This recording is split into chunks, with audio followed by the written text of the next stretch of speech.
তো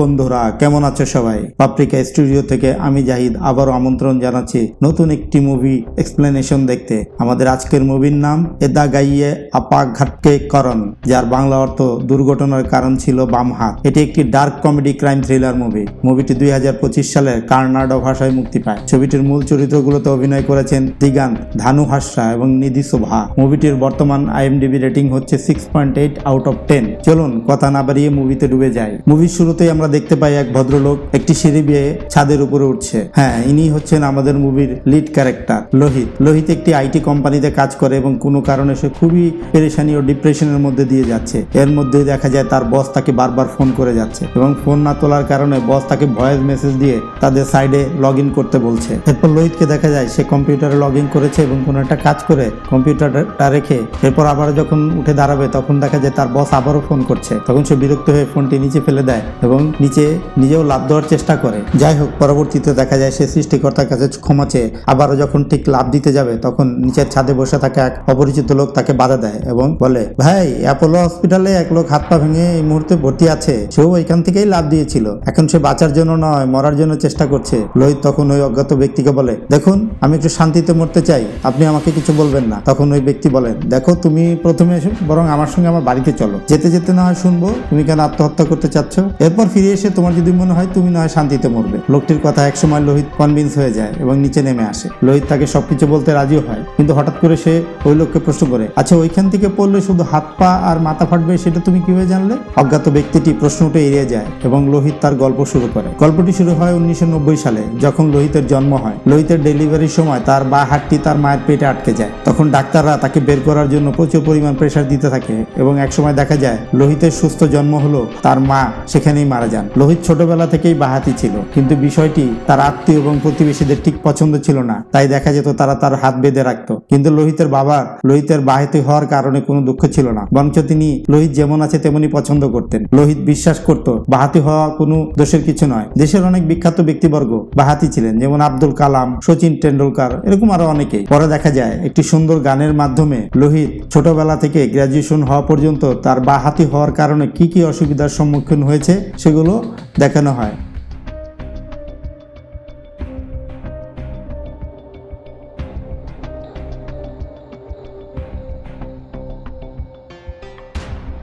লোহিতের ক্রিকেট খেলা খুব পছন্দ ছিল। এই একটি খেলা যেখানে বাঁহাতি হওয়ার অনেক সুবিধা। আমরা সবাই জানি পৃথিবীর অনেক বিখ্যাত খেলোয়াড় ছিল যারা ছিলেন বাঁহাতি ক্রিকেটার। বর্তমান দৃশ্যে আমরা দেখতে পাই লোহিত ব্যাটিং করার সময় একজন হ্যান্ড গ্লাভস নিয়ে আসে, কিন্তু বাঁ হাতের হ্যান্ড গ্লাভসটি সে খুঁজে পায় না। পরবর্তীতে লোহিত বেশি স্টাইল মারতে যেয়ে গ্লাভস ছাড়াই ব্যাটিং করতে নামে এবং একজন ফাস্ট বোলারের বলে বাঁ হাতে প্রচন্ড আঘাত পায়। এই দৃশ্যটি মনে রাখবেন। দৃশ্যটি বর্তমানে আসলে আমরা দেখি সেই অজ্ঞাত ব্যক্তিটি বলছে, তুমি নিশ্চয়ই বলতে চাচ্ছ না যে তোমার বাঁ হাতের কারণে তুমি আত্মহত্যা করতে চেয়েছিলে? লোহিত প্রশ্নটি সরাসরি কোনো উত্তর না দিয়ে কিছু কেনাকাটা করতে থাকে আর বলে, আমি ছোটবেলা থেকেই বাঁহাতি হওয়ার কারণে অনেক সমস্যার সম্মুখীন হয়েছে, কিন্তু আমি কখনোই সেই বিষয়ে কোনো আক্ষেপ করিনি, বরঞ্চ তা ইগনোর করে গেছি। তবে এক সময় আমি বুঝতে পারলাম আমার বাঁহাতি হওয়ার কারণে আমার আশেপাশের অনেকেই বিভিন্ন সমস্যার সম্মুখীন হচ্ছে। এরপর লোহিত মূল ঘটনাটি বলতে শুরু করে। মুভির এই দৃশ্যে আমরা দেখি লোহিত একটি অ্যাপার্টমেন্টের দেয়াল টপকিয়ে এরপর পাইপলাইন বেয়ে সকল সিসি ক্যামেরা ফাঁকি দিয়ে একটি ফ্ল্যাটে প্রবেশ করছে। এরপর একটি ফ্ল্যাটের সামনে এসে সে কলিং বেল বাজায়। মূলত লোহিতের বান্ধবী, যার নাম হচ্ছে পূজা, সে আজ তাকে ফাঁকা ফ্ল্যাটে দাওয়াত দিয়েছে, কিন্তু পূজার বাবা খুব স্ট্রিক্ট হওয়ার কারণে লোহিত সিসি ক্যামেরা ফাঁকি দিয়ে ফ্ল্যাটে প্রবেশ করে। লোহিত কলিং বেল বাজানোর সঙ্গে সঙ্গে পূজা তাকে টান দিয়ে ফ্ল্যাটের ভিতরে নিয়ে যায় যেন কেউ দেখতে না পায়। লোহিত ফ্ল্যাটে ঢুকে দেখে তার মোবাইলে চার্জ নেই। তখন সে মোবাইলটি পূজাকে চার্জ করতে দেয়। প্রকৃতপক্ষে পূজা লোহিতকে খুব পছন্দ করে আর লোহিত পূজাকে খুব পছন্দ করে। তাদের মধ্যে অ্যাফেয়ার না থাকলেও একটা গুলুগুলু ভাব ছিল। পূজা ফ্ল্যাটটিতে একটি রোমান্টিক আবহাওয়া তৈরি করে রেখেছিল। এর সাথে ডিনার ও শ্যাম্পেনেরও ব্যবস্থা ছিল। ডিনারের পূর্বে পূজা লোহিতকে একটি নাইকি ব্র্যান্ডের কেটস উপহার দেয়, কিন্তু উপহারটি খুব বেশি মূল্যবান হওয়ার কারণে লোহিত এটা নিতে অপারগতা প্রকাশ করে। পূজা পরে লোহিতকে একটি বক্স উপহার দেয়। এই বক্সের মধ্যে অনেকগুলো টুলস ছিল যা সব বাঁহাতিদের ব্যবহারের জন্য। লোহিত এই উপহারটি পেয়ে খুবই খুশি হয় এবং আনন্দের সহিত গ্রহণ করে। এদিকে নিচে দেখা যায় অ্যাপার্টমেন্টের সিকিউরিটি গার্ডের কাছে দুধ ডেলিভারি বয় এসেছে। সে বলছে, দেখো 907 নম্বর ফ্ল্যাটে কেউ এসেছে, কারণ আমি দেখেছি সে 907 নম্বর ফ্ল্যাটে এসে 807 খুঁজছিল। এই পরে তারা বিষয়টি যাচাই করার জন্য পূজার ফ্ল্যাটে আসে এবং কলিং বেল দিয়ে তাকে জিজ্ঞাসা করে তার ফ্ল্যাটে কেউ এসেছে কিনা। তখন পূজা বলে আমার এখানে কেউ আসেনি, আর আমি এখন খুব ব্যস্ত আছি, আমাকে বিরক্ত করবে না বলে মুখের উপরে দরজাটি লাগিয়ে দেয়। অন্যদিকে দেখা যায় লোহিত বারান্দায় দাঁড়িয়ে শ্যাম্পেনের বোতলটি খোলার চেষ্টা করছে এবং একসময় বোতলটি লোহিতের হাত থেকে পড়ে ভেঙে যায় এবং পূজা এসে এই অবস্থা দেখে ঝাড়ু এনে সেটা পরিষ্কার করার চেষ্টা করে এবং একসময় দেখা যায় দুজনের মধ্যে একটা রোমান্টিক দৃশ্যে শুরু হয়। পরবর্তীতে তারা মিউজিকের তালে তালে আরও বেশি রোমান্টিক হওয়ার চেষ্টা করলে হঠাৎ করে পূজা ব্যালকনি থেকে নিচে পড়ে রেলিংয়ে ঝুলতে থাকে। লোহিত তাকে বাহাত দিয়ে টেনে তোলার চেষ্টা করে। মনে আছে লোহিত ক্রিকেট খেলার সময় বাহাতে আঘাত পেয়েছিল। প্রকৃতপক্ষে সে বাহাতি হওয়ার কারণে ডান হাতে শক্তি কম পায় এবং সে বাহাতে আঘাত পাওয়ার কারণে তার বাম হাতেও শক্তি পাচ্ছিল না। পরে পূজা একসময় লোহিতের হাত থেকে ছুটে নিচে পড়ে যায়। লোহিত ভাবে ঘটনাস্থলে বোধহয় পূজা মারা গেছে। পরে সে কিছুক্ষণ পাগলের মতো করতে থাকে এবং নিজেকে বুঝ দেওয়ার চেষ্টা করে যে এই দুর্ঘটনার জন্য সেই দায়ী এবং তার ডান হাত বাড়িয়ে দেওয়া উচিত ছিল। হঠাৎ করে সে খেয়াল করে পাশের ফ্ল্যাটে ব্যালকনিতে একটা মেয়ে দাঁড়িয়ে আছে। তখন সে ভাবে সবকিছু পুলিশকে খুলে বলবে এবং পরে আবার কি যেন ভেবে ব্যাগপত্র সব গুছিয়ে ব্যালকনি দিয়ে পাশের ফ্ল্যাটের 906 নম্বরে আসে সাহায্যের জন্য। সেভাবে যেহেতু পাশের মেয়েটি সব দেখেছে এবং সে জানে তার কোনো দেশ নেই, তাই সে সবকিছু পুলিশকে খুলে বললে পুলিশ তা বিশ্বাস করবে। এরপর আমাদের পরিচয় করেই দেওয়া হয় মুভির আরো একটি লিড ক্যারেক্টার রাধিকার সাথে। লোহিত রাধিকার কাছে সাহায্য চাইলে সে উল্টো তাকে ব্যাট দিয়ে মারতে আসে এবং বলে আমি পুলিশকে সব বলে দেবো, তুমি ওই মেয়েটিকে মেরে ফেলেছো। পরে সে দরজা খুলে বের হয়ে যাওয়ার চেষ্টা করলে দেখা যায় দরজাটি খুলছে না। তখন লোহিত বলে আমি খুলে দিচ্ছি, ততক্ষণে তুমি আমার জন্য এক গ্লাস পানি নিয়ে এসো। কিন্তু রাধিকা কিচেনে পানি আনতে গেলে কোথাও পানি খুঁজে পায় না। বিষয়টি লোহিত দেখে এবং তার মনে সন্দেহ হয়। প্রথমত রাধিকা তার নিজের ফ্ল্যাটের দরজা খুলতে পারছিল না, অন্যদিকে সে জানে না খাবার পানি কোথায় রাখা হয়। পরে সে রাধিকাকে জিজ্ঞাসা করে তোমাকে দেখে তো এই বাড়ির লোক বলে মনে হচ্ছে না, তুমি কে? এতে করে রাধিকা ভয় পেয়ে যায় এবং বলে দেখো তুমি শান্ত হও, আমি পুলিশকে মার্ডারের ব্যাপারে কিছুই বলবো না, আসলে আমি নিজেই একটি বিপদে ফেসে গেছি, তুমি আমাকে একটু সাহায্য করো। তখন লোহিত উল্টো পাপড় নেয় এবং বলে তুমি চোরের মতো বেলকনিতে লুকিয়েছিলে আর পূজা তোমাকে দেখে ভয় পেয়ে নিচে পড়ে গেছে, আমি গিয়ে পুলিশকে সব সত্য বলে দেবো। এমন সময় দেখা যায় নিচে পুলিশ চলে এসেছে এবং লাশটির ইন্সপেকশন করছে। লোহিত পুরো ঘটনায় খুব ভয় পেয়ে গিয়েছিল এবং সে পুলিশকে সব সত্য বলতে চেয়েছিল, কিন্তু রাধিকা তাকে শান্ত করে বলে দেখো আমি সব দেখেছি, এই ঘটনা তোমার কোনো দোষ নেই, তাই তোমার ভয় পাওয়ারও কোনো কারণ নেই।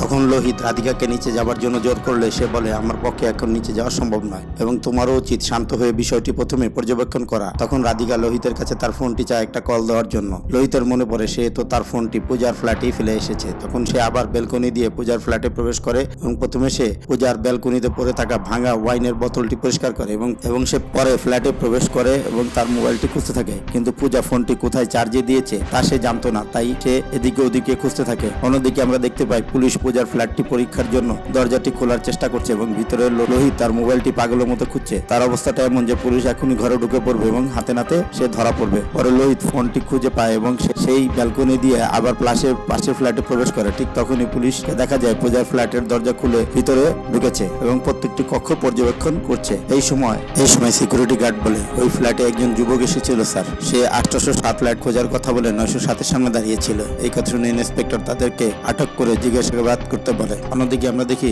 লোহিতকে তার এক বন্ধু ফোন দিয়ে পূজার দুর্ঘটনার ব্যাপারে জানাচ্ছে এবং লোহিত এমন একটা ভাব করে কথা বলছে যে সে কিছুই জানে না এবং এই মাত্র বিষয়টি জানতে পারলো। এরপর লোহিত পাশের রুমে প্রবেশ করে তার বাবার সাথে কথা বলতে থাকে। হঠাৎ করে সে খেয়াল করে একটি ফটো ফ্রেমে রাধিকার ছবি রাখা, এতে সে একটু অবাক হয়। অন্যদিকে আমরা দেখি পূজার পাশের ফ্ল্যাটে বাসিন্দা পরিণীত উপরে উঠে আসে এবং পুলিশের সামনে পড়ে। পুলিশ তাকে ফ্রেশ হয়ে নিচে আসতে বলে কারণ তাকেও জিজ্ঞাসাবাদ করা হবে। তখন পরিণীত তার ফ্ল্যাটে আসে এবং কলিং বেল বাজাতে থাকে। ভিতরে তখন রাধিকা বলে কেউ বেল বাজাচ্ছে। লোহিত বলে তোমার ফ্ল্যাটের বেল বাজাচ্ছে আর তুমি আমাকে বলছো? তখন রাধিকা বলে এটা আমার ফ্ল্যাট না। তখন লোহিত সেই ফটো ফ্রেম বাহির করে এবং দেখায়, বলে তাহলে এটা কার ছবি? এর মধ্যে পরিণীতকে দেখা যায় স্যাম স্যাম বলতে বলতে ভিতরে প্রবেশ করে। এর মধ্যে লোহিত আর রাধিকা তাদের সুবিধা মতো জায়গায় তারা নিজেদেরকে লুকিয়ে ফেলে এবং পরিণীত বের হওয়া পর্যন্ত অপেক্ষা করতে থাকে। এদিকে দেখা যায় অ্যাপার্টমেন্টে সিকিউরিটি গার্ড এসেছে এবং সে পূজার ব্যাপারে আলাপ করছে। তখন পরিণীত তার ওয়াইফ স্যামের ব্যাপারে জিজ্ঞাসাবাদ করলে সে তাকে বলে আমি 5টার দিকে ম্যাডামকে নিচে দেখি, কিন্তু তাকে আমি আমি ডাকলাম, সে কোনো রেসপন্স করেনি। পরে পারমিত স্যামকে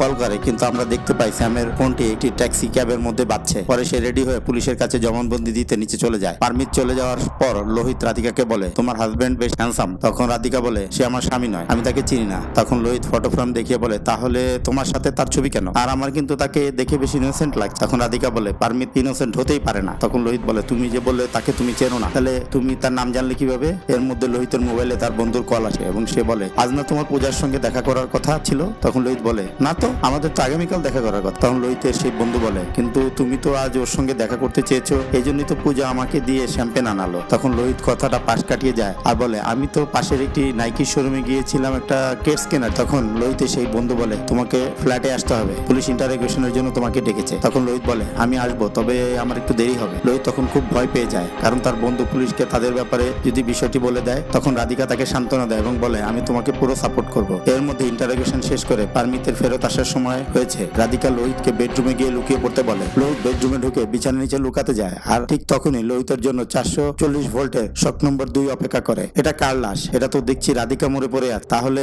আমি এতক্ষণ কার সাথে কথা বলছিলাম? পুরো ব্যাপারটিতে লোহিত খুবই ভয় পেয়ে দৃশ্যটি এরপর বর্তমানে আসে এবং লোহিত বলছে, চলতে যেতে তোমার সাথে খুব ফ্রি হয়ে যাচ্ছি, না জানি কি সব বলছি তোমাকে। তখন অজ্ঞাত ব্যক্তিটি বলে, কি জানি তোমার সাথে আমার জীবনের কোনো সম্পর্ক আছে কিনা, যে কারণে তুমি হয়তো এত ফ্রি হচ্ছ। তবে এসব গল্পের ব্যাপারে কোনো ইন্টারেস্ট ছিল না তার। প্রকৃতপক্ষে সে জানতে চাচ্ছিল লোহিত কেন আত্মহত্যা করতে চেয়েছিল। এবার দৃশ্যটি আবার পাস্টে আসলে দেখি লোহিত খুব ভয় পেয়ে গেছে এবং সে ভাবছে এতক্ষণ সে রাধিকার ভূতের সাথে কথা বলছিল। তখন সে ভয় পেয়ে আবার ব্যালকনি দিয়ে পালিয়ে যেতে চাইলে রাধিকা তাকে বাধা দেয় এবং বলে, তোমার ফোনটি আমাকে দাও, আমি তোমাকে সব সত্য বুঝিয়ে বলছি। রাধিকা একটি নাম্বারে ডায়াল করে এবং রিংটোনটি বেডরুম থেকে ভেসে আসে। তখন রাধিকা দৌড়ে বেডরুমের ভিতরে প্রবেশ করে এবং স্যামের লাশ দেখে স্যাম স্যাম বলে কান্না করতে থাকে। তখন লোহিত রাধিকাকে জিজ্ঞেস করে, এটা কে? তখন রাধিকা বলে, এটা আমার যমজ বোন। আমার আর স্যামের মধ্যে খুব একটা বনিবনা হতো না, তাই আমি ওর সঙ্গে খুব একটা যোগাযোগ রাখতাম না। কিন্তু স্যামের বান্ধবী আমাকে গতকাল সন্ধ্যায় ফোন করে জানায় স্যাম 2 দিন ধরে উপরে আসছে না আর ফোনও ধরছে না। তখন আমি খুব ভয় পেয়ে যাই এবং দ্রুত স্যামের ফ্ল্যাটে আসি ওর সাথে দেখা করার জন্য, কিন্তু তাড়াহুড়া করতে যেয়ে আমি আমার ফোনটি ট্যাক্সিতেই ফেলে আসি। আমি স্যামকে অনেকবার বলেছি পারমিত ভালো ছেলে নয়, ওকে যেন বিশ্বাস না করে, কিন্তু স্যাম আমার কথা পাত্তা দেয়নি। এরপর লোহিত আর রাধিকা বুঝে যায় পারমিত স্যামকে মেরেছে। এদিকে নিচে দেখা যায় পারমিতকে পুলিশ ইন্টারোগেশন করছে। পারমিত বলে, দেখুন স্যার, ওই দুর্ঘটনার সময় আমি বাইরে ছিলাম এবং আমি পূজার প্লাসের ফ্ল্যাটে আমার গার্লফ্রেন্ডকে নিয়ে থাকি। আর সকালে সে রাগ করে কোথায় যেন চলে গেছে, আমি তাকে খুঁজে পাচ্ছি না। এদিকে দেখা যায় রাধিকা স্যামের মোবাইলে চেক করতে গিয়ে একটি ভয়েস মেসেজ পায়, যেখানে স্যাম রাধিকাকে বলছে, প্লিজ তুমি আমাকে সাহায্য করো, তুমি একটু আসো, আমি এখানে শুধুমাত্র পারমিতের মুখোশ খোলার জন্য আছি, সে যে কোনো সময় আমাকে মেরে ফেলতে পারে। এই কথা শুনে রাধিকা খুব ভেঙে পড়ে। তখন লোহিত তাকে সান্ত্বনা দেয়। তখন রাধিকা লোহিতকে একটি প্ল্যানের ব্যাপারে বলে এবং লোহিত তাকে সাহায্য করতে রাজি হয়। প্ল্যানটা এমন ছিল যে পারমিত যখন আসবে তখন রাধিকা এমন ব্যবহার করবে যেন মনে হয় সে স্যামের সঙ্গে দেখা করতে এসেছিল। এরপর পারমিত আসলে রাধিকা তাকে দরজা খুলে দেয় এবং পারমিত তাকে দেখে সারপ্রাইজ হয়। এরপর রাধিকা লোহিতকে রাঘব হিসাবে পরিচয় করিয়ে দেয় এবং স্যামের ব্যাপারে জিজ্ঞাসা করে। তখন পারমিত বলে, আমি নিজেও জানি না সে কোথায়। এরপর সে হাঁটতে হাঁটতে বেডরুমের দিকে আসে এবং দেখে স্যামের বডি বিছানার উপরে পড়ে আছে। সে তখন লোহিত আর রাধিকার উপর সন্দেহ করে এবং লোহিতকে ধরে মারতে থাকে এবং এক পর্যায়ে পারমিত লোহিতকে নিচে ফেলে গলা চেপে ধরলে হঠাৎ করে রাধিকা পারমিতের গলা কেটে মেরে ফেলে। লোহিতের মুখমণ্ডল পুরো রক্তে মেখে যায় এবং সে খুবই ভয় পেয়ে যায় এবং চিন্তা করে, এ আমি কোন সাইকোর সঙ্গে ফেসে গেছি, এবং একজন আরেকজনকে দোষতে থাকে। এ সময় লোহিতের বন্ধু তাকে কল করে আসতে বলে। লোহিত রাধিকাকে বলে, আমি নিচে যাচ্ছি, এসে যেন লাশ এখানে না দেখি। পরে লোহিত আবার সেই রাস্তা দিয়ে নিচে নেমে যায় যেখান দিয়ে সে এসেছে। এদিকে পুলিশরা স্যামের সেই ফোনটি খুঁজে পায়। তখন ফ্ল্যাটের সিকিউরিটি তাকে বলে, স্যার আমাকে দিয়ে দিন, আমি ম্যাডামকে দিয়ে দেবো। কিন্তু পুলিশ ইন্সপেক্টর ফোনটি না দিয়ে নিজের কাছে রেখে দেয় যে সে ফোনটি ফেরত দেবে এবং এই বাহানায় ইন্টারোগেশনও হয়ে যাবে। পুলিশ ইন্সপেক্টর স্যামের ফ্ল্যাটের দিকে যেতে থাকে। ঠিক তখনই লোহিত আর তার বন্ধু ভিতরে প্রবেশ করে। লোহিত আগে থেকেই প্র্যাকটিস করে এসেছিল সে কি বলবে। তখন পুলিশ ইন্সপেক্টর তাদেরকে খাতায় তাদের ডিটেল লিখতে বললে লোহিত বা হাতে তার বিস্তারিত লিখতে থাকে। তখন ইন্সপেক্টর বলে, আমরা পূজার ফ্ল্যাটে একটি গিফট বক্স পেয়েছি যেখানে সব বাহাতিদের জন্য টুলস রাখা ছিল। তখন লোহিতের বন্ধু হঠাৎ করে বলে ফেলে, আমাদের লোহিত তো বাহাতি। তখন লোহিত বলে, আমি শুধু স্টাইল মারার জন্য ক্রিকেট খেলার সময় বাহাত ব্যবহার করি, এছাড়া আমি সব কাজই ডান হাত দিয়ে করি। লোহিত তার ইন্টারোগেশন শেষ করে দ্রুত আবার রাধিকার ফ্ল্যাটের দিকে ছুটে আসে, কিন্তু লোহিত নাম স্বাক্ষর করার সময় ইন্সপেক্টর কাগজে রক্তের দাগ দেখে ফেলে। তখন লোহিত ফ্ল্যাটে ফিরে আসলে আমরা দেখতে পাই রাধিকা পুরো ফ্ল্যাটের রক্তগুলো সুন্দর করে মুছে ফেলেছে, কিন্তু সে পারমিতের লাশটি সরাতে পারেনি। এই সময় ইন্সপেক্টর সাহেব আসলে রাধিকা দরজা খুলে এবং বলে, দেখুন অনেক রাত হয়েছে, এখন আমি ঘুমোতে যাবো। এই বলে সে দরজাটি লাগিয়ে দেয়। ইন্সপেক্টর চলে যেতে থাকলে হঠাৎ হঠাৎ সে খেয়াল করে যে দরজার হ্যান্ডেলের মধ্যে রক্ত লেগে আছে, তাই সে পানি খাবার নাম করে রাধিকার ফ্ল্যাটে আবারও প্রবেশ করে। এর মধ্যে রাধিকা আর লোহিত মিলে পারমিতের দেহটি আলমারির কপাটে লুকিয়ে ফেলে, কিন্তু তাড়াহুড়া করতে যে হাতটি বাইরে থেকে যায়, তাই রাধিকা হাতটি লুকানোর চেষ্টা করে। এদিকে ইন্সপেক্টর ভিডিও কলের বাহানা করে সব মোবাইলে ভিডিও করতে থাকে। সে বুঝে গিয়েছিল যে লোহিত আর রাধিকা পারমিতের ব্যাপারটি লুকাচ্ছে। রাধিকা ব্যাপারটি বুঝতে পারে এবং ইন্সপেক্টরের চোখে মরিচের গুঁড়া ছিটিয়ে দেয় এবং তারা একটি চেয়ারের সঙ্গে ইন্সপেক্টরকে বেঁধে ফেলে। ইন্সপেক্টর তখন তাদের নিকট পানি চায়, কারণ তার চোখ খুবই জ্বলছিল। লোহিত তখন রাধিকার বোতল থেকে তাকে পানি পান করতে দেয়। দুজনে বেডরুমে আসে এবং বলে, চলো আমরা পুলিশ ইন্সপেক্টরকে সব খুলে বলি। ঠিক তখনই ইন্সপেক্টর ভিতরে প্রবেশ করে এবং তাদেরকে গান পয়েন্টে নেয়। এতে দুজনই খুব ভয় পেয়ে যায় এবং লোহিত বলে, স্যার আমাকে মাফ করে দিন, আমার এখনো বিয়ে হয়নি। এই কথার মধ্যে হঠাৎ করে ইন্সপেক্টর জ্ঞান হারিয়ে পড়ে যায়। তখন রাধিকা হাসতে থাকে, কারণ সে পানিতে ঘুমের ওষুধ মিশিয়ে দিয়েছিল ইন্সপেক্টর পানি পান করার আগে। তখন লোহিত বলে, আমাদের অপরাধ স্বীকার করে নেওয়া উচিত। তখন রাধিকা বলে, আমরা আগামীকাল খুব ভোরে এখান থেকে চলে যাব এবং পরবর্তীতে চিন্তা করবো কি করা যায়। তখন দুজনই অনেক ড্রিঙ্কস করে এবং দুজনই খুব ক্লোজ হতে থাকে। পুরো বিষয়টি একজন দূর থেকে দেখতে থাকে। আমরা তাকে দেখতে পাই না, শুধু তার হাত দেখা যায়। এরপর রাধিকা লোহিতকে ইন্টিমেটের জন্য আহ্বান করে এবং তারা দুজনই ক্লোজ হতে থাকে। হঠাৎ করে বাইরে দরজা খোলার শব্দ পেয়ে লোহিত দৌড়ে মেন গেটের দিকে চলে যায়। লোহিত দরজার কাছে এসে কাউকে দেখতে পায় না। পরে সে দরজা দিয়ে বাইরে তাকিয়ে বাইরে কেউ আছে কিনা দেখার চেষ্টা করে, কিন্তু কাউকে খুঁজে না পেয়ে সে যখন ভিতরে ঢুকতে থাকে তখন সে দরজার কাছে একটি ব্রেসলেট খুঁজে পায় এবং সেও একসময় অজ্ঞান হয়ে মাটিতে পড়ে যায়। পরের দিন খুব প্রভাতে রাধিকা লোহিতকে ডেকে তুলে আর বলে, আমাদের এখনই বের হয়ে যেতে হবে। তখন দুজনে সব গুছিয়ে বের হতে থাকে এবং হঠাৎ করে লোহিত বলে, কিন্তু স্যাম আর ওই ইন্সপেক্টরে কি হবে? তখন রাধিকা বলে, আমি সব ম্যানেজ করে নেব। তখন তারা বের হয়ে যাবে। রাধিকা হঠাৎ খেয়াল করে সে ফোনটা নেয়নি, তাই সে আবারও ঘরের ভিতরে ঢুকতে থাকে। কিন্তু হঠাৎ করে সে খেয়াল করে পুলিশ এসে ইন্সপেক্টরের জ্ঞান ফিরে এসেছে এবং সে ব্যালকনিতে দাঁড়িয়ে কি যেন করছে। তখন রাধিকা ব্যালকনিতে প্রবেশ করে এবং ইন্সপেক্টরকে ধাক্কা দিয়ে নিচে ফেলে দেয় এবং ঘটনাস্থলেই সে মারা যায়। লোহিত আর রাধিকা যখন যেতে থাকে তখন রাধিকা তাকে কনভিন্স করার চেষ্টা করে আর তার ফিলিংস প্রকাশ করে। রাধিকা বলে, প্রকৃতপক্ষে আমি সেদিন স্যামের ফ্ল্যাটে এসেছিলাম আমার স্বামী রাঘবকে খুঁজতে। রাঘবকে স্যাম পছন্দ করত, কিন্তু আমি রাঘবকে পছন্দ করতাম। আমি রাঘবকে জোর করে বিয়ে করেছিলাম। স্যাম রাঘবকে মিথ্যা বলেছিল যে আমার সাথে অন্য ছেলেদের সম্পর্ক আছে, তাই আমি ওই দিন স্যামের ফ্ল্যাটে রাঘবকে খুঁজতে থাকি এবং তাকে না পেয়ে স্যামকে জিজ্ঞাসা করলে সে বলে রাঘব এখানে আসেনি। উল্টো সে আমাকে সাইকো বলে এবং বলে আমি যেন সাইকোর মতো আচরণ না করি। তাই আমি আর নিজেকে নিয়ন্ত্রণ করতে পারি না এবং ছুরি দিয়ে স্যামকে আঘাত করি। রাধিকা বলে, আমার আর স্যামের মধ্যে কোনো অমিল ছিল না। আমরা দুজন একই রকম দেখতে ছিলাম, আচার আচরণও একই ছিল। শুধুমাত্র আমি বাহাতি হওয়ার কারণে সবাই স্যামকে বেশি পছন্দ করত। তাছাড়া তোমার মতো আমার পরিবার এবং প্রতিবেশীরাও আমার বাহাতি হওয়াটা পছন্দ করতো না। তারা আমাকে সবসময় ডান হাত ব্যবহার করার জন্য জোর করত। তাদের এই জোরের ফলে আমার ব্রেনে এক প্রকার কনফিউশন তৈরি হয় এবং আমি মানসিকভাবে বিপর্যস্ত হতে থাকি। আমি এর থেকে বেরিয়ে আসার জন্য নিয়মিত ঘুমের ওষুধ ব্যবহার করতাম। আমি স্যামকে হাসপাতালে নিতে চেয়েছিলাম, কিন্তু আমি যেই বের হব তখন হঠাৎ করেই আমার দরজায় কলিং বেল বেজে ওঠে আর আমি ভয় পেয়ে ব্যালকনিতে লুকিয়ে পড়ি। তখন লোহিতের মনে পড়ে, আরে আমি তো বেল বাজিয়েছি। লোহিত বাহাতি হবার কারণে 907-এর বেল বাজাতে যে 906-এর বেল বাজিয়ে ফেলে। সিন প্রেজেন্টে আসলে আমরা দেখি লোহিত নিজেকে সবকিছুর জন্য দোষী মনে করতে থাকে। তখন রাধিকা তাকে সান্ত্বনা দিতে থাকে এবং বলে, দেখো আমরা আবার নতুন করে জীবন শুরু করব। আমরা অন্য কোনো শহরে যেয়ে নাম পরিবর্তন করে বসবাস করতে থাকবো। তখন লোহিত বলে, দেখো আমরা এই বিষয়ে না হয় বিকালে আলাপ করে সব ঠিক করব।